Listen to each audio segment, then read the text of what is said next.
સામાન્ય રીતે ઉનાળુ વેકેશનની અંદર પ્રવાસીઓ ઠંડા પ્રદેશમાં જવાનું પસંદ કરતા હોય છે, પરંતુ નર્મદા જિલ્લાના કેવડિયા ખાતે દુનિયાની સૌથી ઊંચી પ્રતિમા સ્ટેચ્યુ ઓફ યુનિટી બનેલી છે, જે પ્રવાસીઓનું પસંદગીનું પ્રવાસન સ્થળ છે।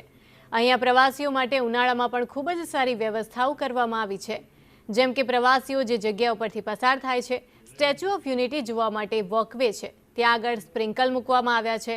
આ ઉપરાંત તમામ જે પણ પ્રવાસન સ્થળો છે તે એર કન્ડિશનરથી સજ્જ છે। ઠંડા પાણીની મફત વ્યવસ્થા પણ ઊભી કરાઈ છે।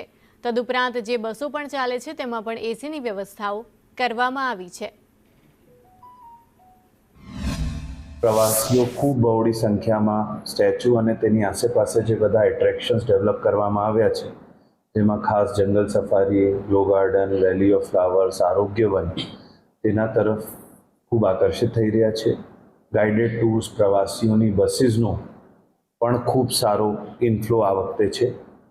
એસઓયુ તંત્ર તરફથી પણ આ જ્યારે ગરમી ખૂબ ચાલી રહી છે એના માટે પ્રવાસીઓને રાહત રહે એના માટે પૂરતા પ્રયત્નો કરવામાં આવી રહ્યા છે। જેટલા શેડેડ વોકવેઝ છે અને ઇવન એસઓયુના જે કેમ્પસ છે એમાં સ્પ્રિંકલરની વ્યવસ્થા કરવામાં આવી છે। પ્રવાસીઓ માટે ગોલ્ફ કાર્ટની વ્યવસ્થા કરવામાં આવી છે। ત્યાં જે એસી બસ સ્ટોપ્સ ચાલુ છે, પછી એસી બસીસ છે, એની પણ વ્યવસ્થા કરવામાં આવેલી છે। ઉનાળુ વેકેશન દરમિયાન સ્ટેચ્યુ ઓફ યુનિટી જોવા માટે મોટી સંખ્યામાં પ્રવાસીઓ આવે છે, ત્યારે સ્ટેચ્યુ ઓફ યુનિટીની સાથે સાથે મ્યુઝિયમ પણ પ્રવાસીઓને ખૂબ ગમે છે। તમે જોઈ શકો છો કે આ જે મ્યુઝિયમનો વિસ્તાર છે ત્યાં પ્રવાસીઓ તસવીરો લઈ રહ્યા છે, દૂર દૂરથી પ્રવાસીઓ આવ્યા છે। ત્યારે પ્રવાસીઓ સાથે વાત કરીશું, એમને પૂછીશું કે એમનો અનુભવ કેવો રહ્યો। તમે ક્યાં થયા છો? જી, હું અમદાવાદથી આવ્યો છું। પૂરી રીતે વ્યવસ્થા ઊભી કરી છે કે જે સિક્યુરિટી હોય કે પછી ટ્રાન્સપોર્ટેશનની વ્યવસ્થા હોય એ એટલી ઉમદા છે કે અત્યારે વિદેશી લોકો આવીને આપણા વખાણ કરે છે કે આવી તો સગવડતા અમારા દેશોમાં પણ નથી।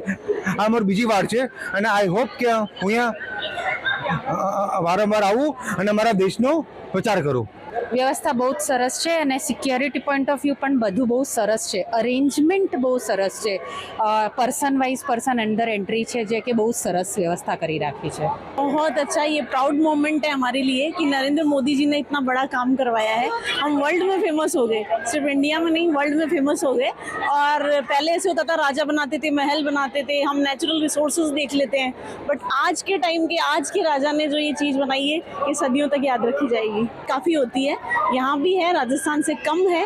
और वेकेशन इन सब चीज़ों को देख के गर्मी बहुत फीकी हो गई उसके सामने। તમે જોયું કે સ્ટેચ્યુ ઓફ યુનિટી જોવા માટે ગુજરાત જ નહીં પરંતુ દેશના અલગ અલગ રાજ્યોમાંથી પણ પ્રવાસીઓ હજારોની સંખ્યામાં ઉમટી પડ્યા છે।